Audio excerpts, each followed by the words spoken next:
let's talk about this 28 Years Later movie. Go on then. That was directed by none other than Danny Boyle, the original 28 Days Later director. Mm-hmm. He is back with writer Alex Garland, who is famous for many hit movies of the last, I don't know, however many years he's been knocking them out of the park. You got your Ex Machinas, you got your Annihilations, you got your, what was the most recent one he did? Not Warfare, but the other one, Civil War. That's it. Civil Warfare War was the most recent though. That was the most recent one that I haven't seen, but you have. Okay. Good? No, I haven't seen Warfare. Civil War was the last one.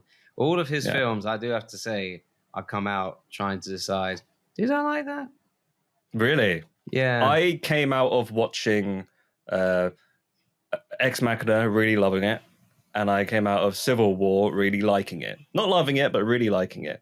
Okay. Annihilation, I am not sure. Because Annihilation, it was very high concept and also towards the end quite ambiguous. And I just kind of thought, I'm not sure if that was... Okay. I didn't find myself being like, oh my goodness, what a great piece of art. I found myself more confused and pondering. And also, his movies are very slow and bleak. And they have a very...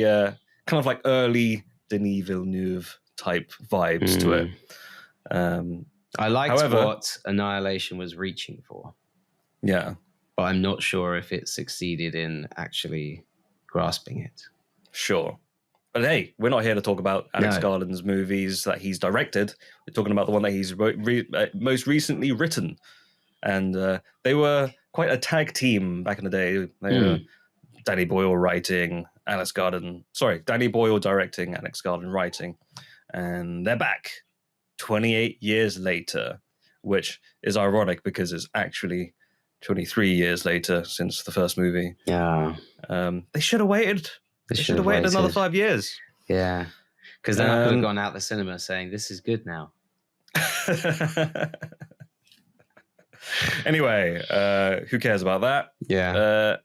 What is the movie about, sir? What is the movie about? Okay, so we start off with a little prologue with a kid who, it's a bunch of kids, quite a piece of dark humor where it's the start of the rage virus sweeping through England, well, the whole of Britain really. Is it like Ireland and England, Wales, and Scotland? I think it's all of UK. Yeah, I think basically. Anyway, whatever. It's a bunch of kids in the living room watching Teletubbies. Within a moment or two, you realize that they're all terrified, and you realize, oh, okay, this is the start of the rage virus, and they've just been plonked. They're like, watch this, and the adults are in the other parts of the house just trying to secure the place, I guess. And then this prologue, needless to say, it doesn't end well. Mm-hmm. But then it cuts to 28 years later. Yeah. And then you have this isolated community who live on a sort of island. It's a sort of island in that every so often when the tide goes out, there's a natural land bridge that connects it with the mainland. And then when the tide comes back in, that bridge disappears and it becomes... Have you seen those before? Wild. I've heard about them. I've never been to one, but... Yeah, there's one called like St. Michael's Mount.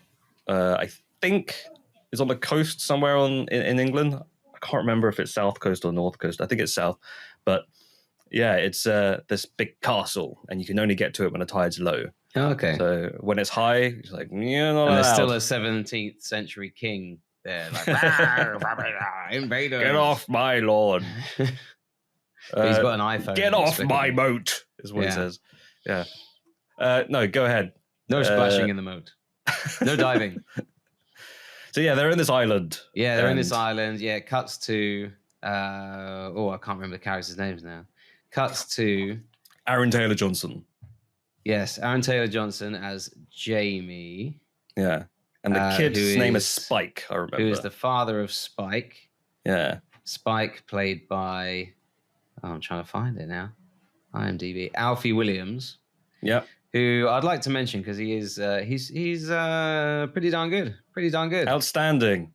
So, I remember I saw an interview recently of Danny Boyle and he said, wow, these child actors are getting better, aren't they? And then I I remember watching 28 days later, thinking, "Wow, this child actor stinks." Geez, not very good. And then, yeah, I mean, they probably have. They probably Maybe. the government's funded more, given them more funding, more time to act. I don't know.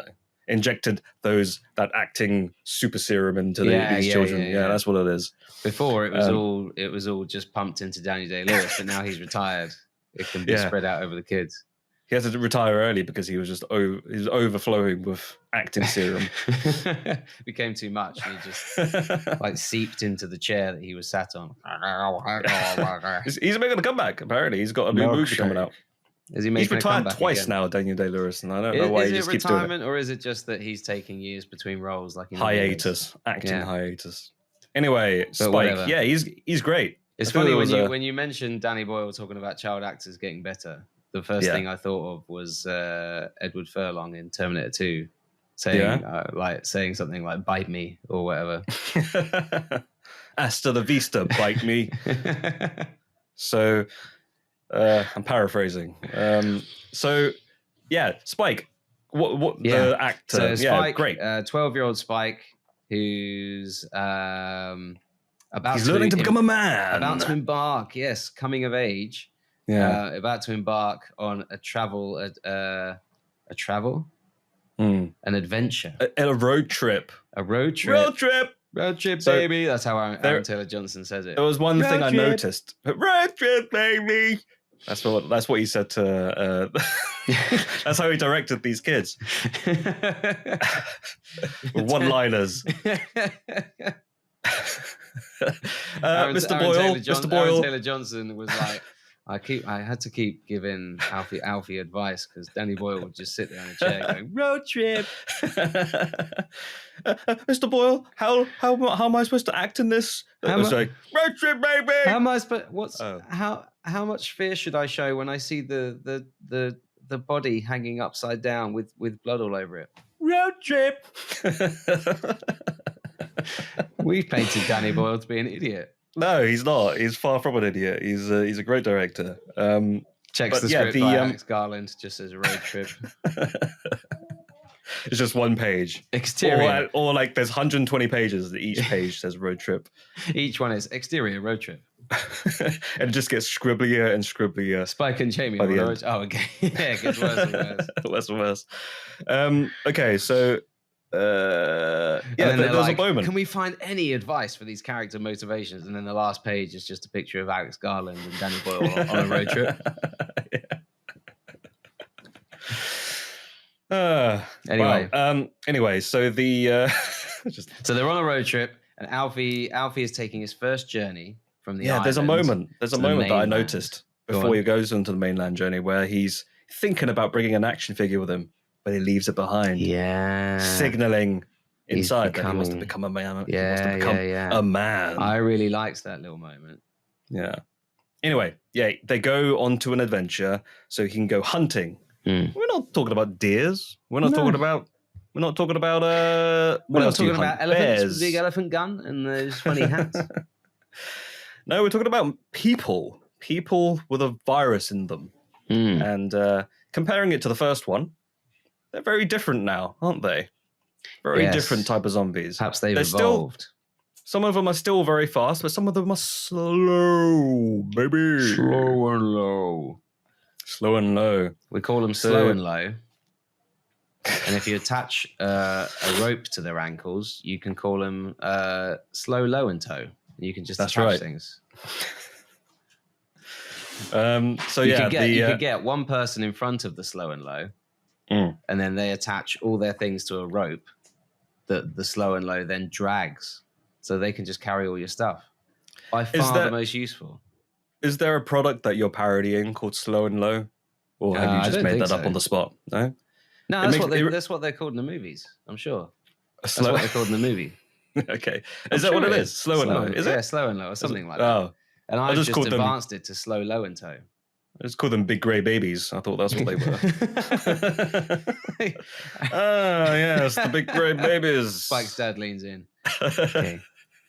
Watch out. These are big grey babies. I do. Were they not big grey-looking babies? They were big grey babies. I'm a bit unsure how to feel though that the film definitely introduced each sort of subtype of zombie.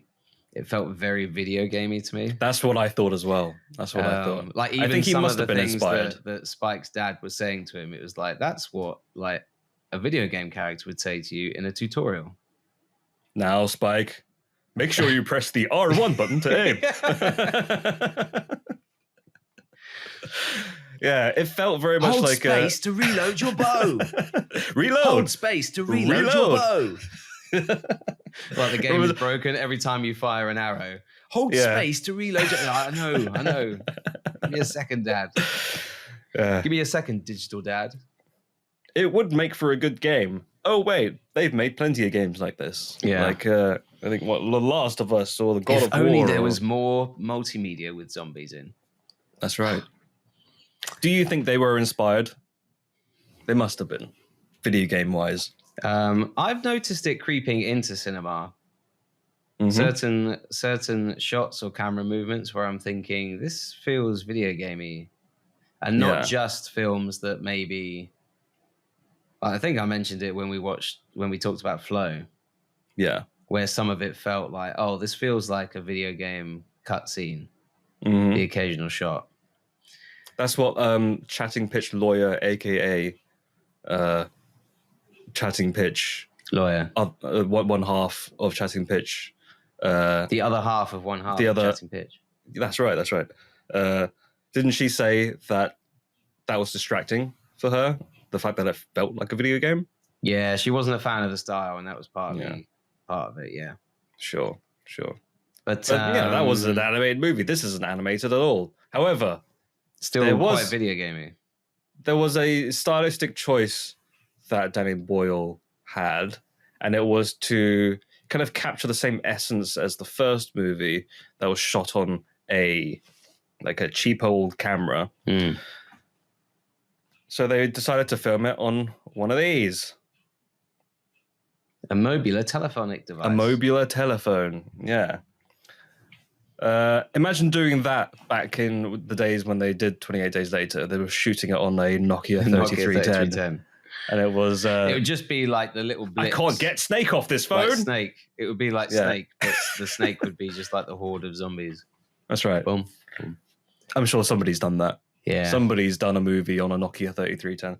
Anyway, this movie is very famously marketed as the movie shot on iPhone or multiple iPhones. I mean, but it's apparently not it's not just, not the only one. I quite shot liked on iPhone. Tangerine was shot on an iPhone, I think. Was it? Yeah. I didn't know that. Brett Baker? Bart Baker? What was his name? Bread Baker, Fart Maker. Bread Maker. Bread Maker, Baker. You know what I'm talking about. The guy who did Anora. That was Tangerine, wasn't it? Yeah. Okay, so I don't think how it knowledgeable about film we are. Yeah. That we don't know the guy's name, so we just call him Bread Maker, Fart Maker. Who's the Oscar-winning director? Bread Baker, Fart Maker? Hey, if I listen to this podcast, that's the reason why I tune in, for our lack of film knowledge. So yeah, this movie was they've famously marketed it as that, but I don't think it takes away from it. However, I wish I didn't know it, because most of the time when I was watching a movie, I just kept analyzing shots, thinking, "Oh, that one was shot on an iPhone, wasn't it?" Oh, okay. No, that one doesn't look like an iPhone. Oh wait, this bit looks like an iPhone. This one's more of a Samsung Galaxy. Yeah. I use a Samsung Galaxy for the wides because galaxies are big. That's right. And I used an iPhone for the close-ups because I am small. I used a Ring doorbell for this one. Bing bong! The film famously shot on a Ring doorbell. Hey, if no one's done it, I'm going to do it. Just an hour and a half of people going. I've just left your package next to the the bush, the third bush to the left. And then the zombie attacks them. Ah! Hey, so did it distract you at all? They call it the Ring doorbell. Did it distract me? Not so much. Doorbell. Wow. There were a couple of shots where I thought, okay, this looks very shot on a film. Yeah. Shot on a phone. Okay. It's usually when the camera's in motion. Yeah. But a lot of the sort of 28 days, 28 years style is quite, I would say It's quite... it's the shots that are memorable for me are the shots that are actually where the camera is stationary. Yeah. And then there's a gorgeous moment where they're being chased by a zombie. Oh, yeah, and you see his big swinging penis. Yeah. Yeah, that was the highlight. Beautiful. 28 inches later, am I right? Yeah, that's the alpha, baby. You have to press the button prompts to dodge it. Yeah. Push D3 to dodge penis. You hit circle instead of X and it just, no. You have died. Retry. You have selected yes. So the is there anything else that we want to talk about story-wise before we delve into our feelings? I guess it's his coming of age. He's going across into the mainland to hunt a few zombies. We won't spoil how that one goes, but he's also got a mother played by Jodie Comer who's got a mystery illness, and Spike is pretty determined to figure out what that is. Yes. I don't want to say any more. That's essentially what the movie is about. Yeah. I think you kind of know all of this within the first half an hour. Yeah. And then it's just a domino effect of things that happen. And it almost feels like to me, and here's where we get into our feelings about the movie. I felt like the movie was 3 movies stitched together. Almost like 3 episodes of a TV show stitched together. Okay. At least story-wise and tone-wise as well. That's how I felt. I think the first 2 acts stand alone as 2 separate movies. The third act, not so much. I'll get into that later in spoiler territory. But I will say that I really, really liked it all the way up to a certain point. And that certain point I cannot talk about without going into spoilers. Okay. I think this movie has definitely divided audiences. A lot of people have felt like they either love it or they hate it. And I think from what I've heard, geographically speaking, people overseas seem to not like it as much as people who are in England. Okay. Or at least local to there is where a lot the film of is set. The references. subtext. Yeah. A lot of How did you Brexit feel stuff, about the movie? I really enjoyed it. I did think this walking out that I felt not as tense. I didn't feel like it was as tense and as scary as I assumed it was going to be. Yeah. I don't know if that's because I came in expecting the level that 28 Days Later was for me years ago.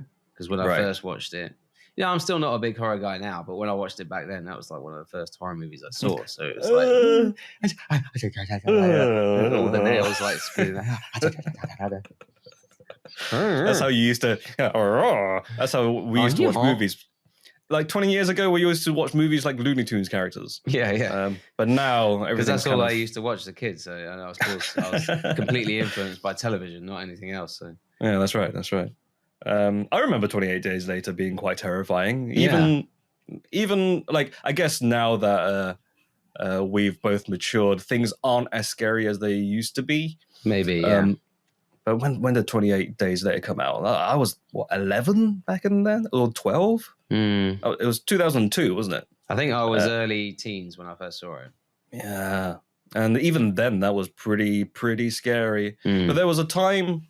I don't know. I think this happened within the last, 5-6 years or something like that. Even then, I was still terrified of movies that were in the horror genre. But then something clicked, and I thought, oh, it's just a movie, isn't it? Okay. And I was able to disconnect myself from it. Not saying that I don't give in to the horror, but there are times where I just feel like, oh, this is like a light switch for me, I can just turn it on and just be like, I'm not scared anymore. It's when you get too scared. Yeah. I don't want to be scared. And then I just I flick that Buzz Lightyear switch on the back, and then I do this for the rest of the movie. you sit there like that and go, that was shot on the phone. I give myself that was shot on the phone. That was shot with the camera. Does anyone else have that? Like the lobotomy switch at the back that just switches off your brain. Mine broke when I was watching Longlegs. Anyway, Nicolas Cage is just a man. You liked it. You liked it a lot. I liked it. Yeah, yeah, I liked it. I didn't love it. I think it hit the emotional beats better than it hit the scary beats. Okay. For me, there's a definite two parts to the movie, isn't there? Yeah. The second half for me hit a lot harder because it was a lot more emotional, and it reminded me of, there's that one sequence in 28 Days Later where the dad, like, just by pure just bad luck, like not a failure on any character's part, and it's just, that's almost the message of the movie, that now this world is just, it's not that you can be fully prepared, you can do your very best and stuff can still go wrong. Yeah. And you have that bit in 28 Days Later where the dad gets that little drop of blood in his eye and he becomes infected, and he's telling his daughter to run away. And it's quite heart-wrenching, really. Mm. And it's similar. It was 28 weeks later, wasn't it? The dad one? Was it? 28 Days Later with 28 Days Later? With Brendan Gleeson and... Oh, yes. Okay, sorry. I'm getting confused because I watched them back to back. Yeah, Brendan Gleeson, that bit where he looks up. Oh, man, terrifying. Yeah. Horrible. Just bad luck. Yeah, very, very bad luck. Yeah. Could have been avoided. Yeah. If he'd just worn some glasses. Yeah, but this is what I mean. Like, yeah. Ultimately, really, it wasn't his fault. He looked up and... That's right. It's just it's like slipping on a pavement, Life do be like that sometimes. Life do be like that. Yeah. So what rating would you give this before we go into spoilers? Speaking of ratings, I'm very surprised this is a 15. Oh, yeah. BBFC. What you on about? What are you talking terrifying. Huh? You can't just show Big Don at me and give it a 15. That should have come up. Violence for Big Don. Yeah. I had a nickname for him. It was Dongby. He's a Dongby. Instead of zombie. Yeah, he's a Dongby. It's that shot of him when he's standing there, like watching the house, waiting for them to come out, but you just see the dong just swinging in the wind. Like nothing else moves but his dong and his hair. Yeah, and you were in the cinema with your arms crossed, and they have the nerve to give it a 15. It should be an 18. I'm mad now. Showing all the kids this. Angry man rating, with big sir. chin. Shall I give my rating first, or shall you give your rating first? Give your rating. I give my rating first. Okay.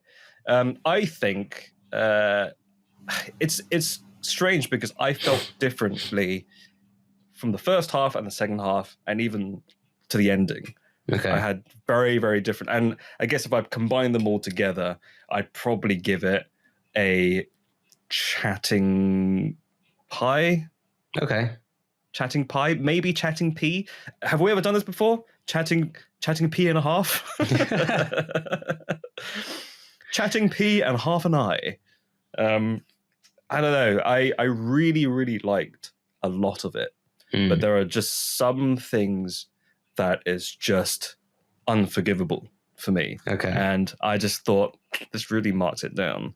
Okay. And is this going to be spoiler sort of stuff, or some of it is spoilers? Another one isn't a spoiler, but I can tell you, like, I don't know if it's in the trailers or not, but it's definitely been in the marketing, and it's a technical aspect of the movie, and it's almost like Danny Boyle had just discovered bullet time from 1999. But again, very video gamey.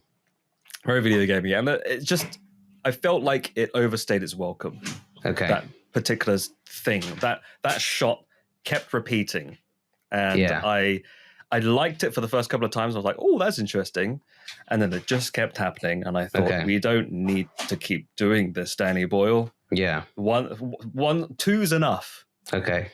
And then also some of the choppy editing as well. Like sometimes things happen and it was just maybe they got a bit too carried away in the editing room and said, you know what would be funny? If we showed every angle of this one thing. But yeah, that's one of the reasons why I mark it down. And the other reason I can't talk about, but yeah. Okay. I would give it a solid chatting pie, but I think mine's a happy chatting pie. Okay. But I do get what you mean, that I liked it, I didn't love it, and there were a bit, the ending, we'll talk about in spoilers, but the ending is wild. Yeah. That's one of the reasons why I marked it down. Oh, were you not a fan of the ending? Not really, no. For me, I think it's what they do with it in the sequel. Yeah. So the thing is, for me, it's like I'm happy to take a chance on this. Chatting Pitch has been brought to you by Leslie Way and Matthew D. Smith. If you enjoyed this episode, feel free to listen to others and maybe even subscribe. You can follow us on the website, formerly known as Twitter. Listen to us on Spotify or wherever else you listen to podcasts. Leslie and Matthew have their own side hustles as well. Feel free to check out Leslie's YouTube channel or Matthew's Medium blog. Links in the description. If you want anything else, we might have other links in the description if we think of anything interesting to add. Thank you for listening. I love you.